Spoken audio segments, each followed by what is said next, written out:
our dissatisfaction in terms of the way the House is being managed. We're here to fight for devolution. We have a lot of unconstitutional legislative proposals which are being introduced in the House. And the moment we raise the concern of those unconstitutionality, it falls into deaf ears. We have also raised concern in the manner in which the leadership is treated, and especially by members of the Speaker's panel. And we feel that it is imperative that the Speaker respond to these matters. Today, it is going to affect our leader. Tomorrow, it is affecting the entire country because we're here to defend the Constitution. We have raised a lot of serious concerns regarding the way our own members' bills are being plagiarized. Senator Sifuna has mentioned the bill on digital health.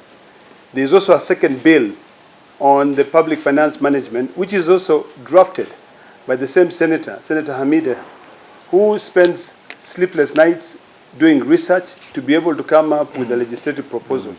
But the moment she submits the proposal through the processes of Parliament, one way or the other, it lands into the hands of greedy hyenas waiting at the executive, so that they can be able to plagiarize, change the name. And in fact, if you take Senator Hamida's legislative proposals and you look at the other ones, it's apple to apple. You compare everything. The only thing which is different is the name of the sponsor at the bottom. So we just want to call upon the Speaker to be able to lead this House in a manner which is equitable. We are not asking for favors. All we are asking is for us to be given an opportunity to represent our people. Today we are going to a hotel in Machakos County to be able to go and discuss our success, but there's no success if everything we are trying to do, if these members, when they are trying to debate issues, the debate is stifled. If these members, when they try to raise issues, they are not given an opportunity.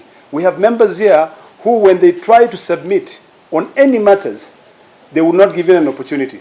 So we have come here to be able to demonstrate our frustration and to be able to tell the citizens that we represent that there is a crisis in this country. We are the upper house. A lot of bills will end up in court because a lot of Kenyans are out there and they are focusing on protecting devolution. Article 96 mandates us to protect devolution and also to protect counties. Now, if we cannot question a bill that has to do with housing, if the two speakers of the two houses cannot concur on that bill, on whether the matter concerns counties or not, and then the matter goes to the counties, it will affect our counties. The water bill, water is devolved.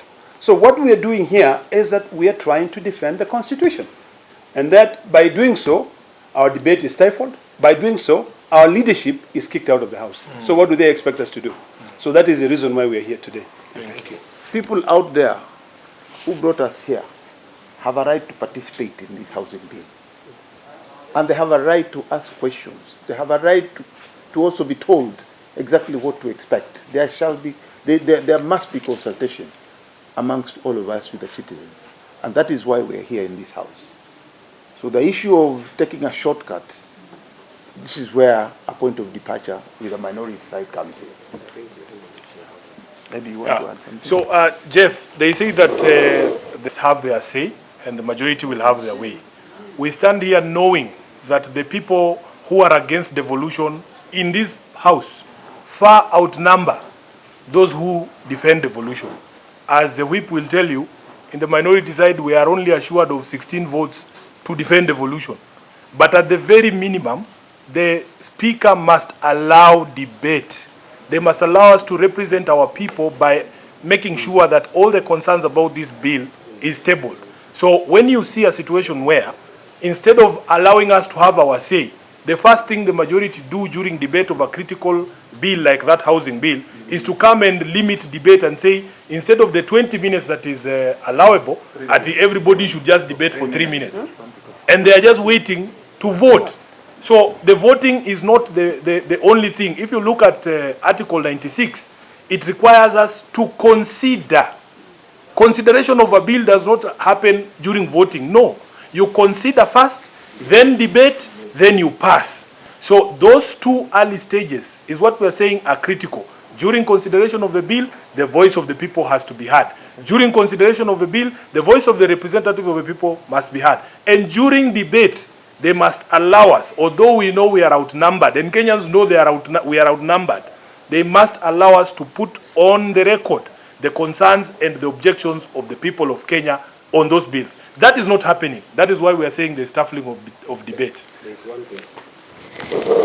Bill. The Senate and the National Assembly are different houses.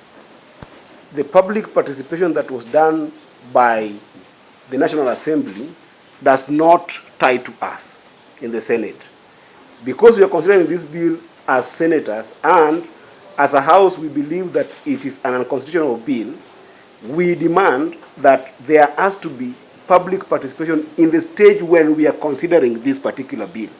So that we demand that all the 47 counties must pronounce themselves on this bill in terms of public participation of Mwananchi during the time that we are considering this particular bill. That is the way forward. Thank you for being patient with us and with Jess Kirui. I had put you on speaker when you offered to buy lunch. So all of these people had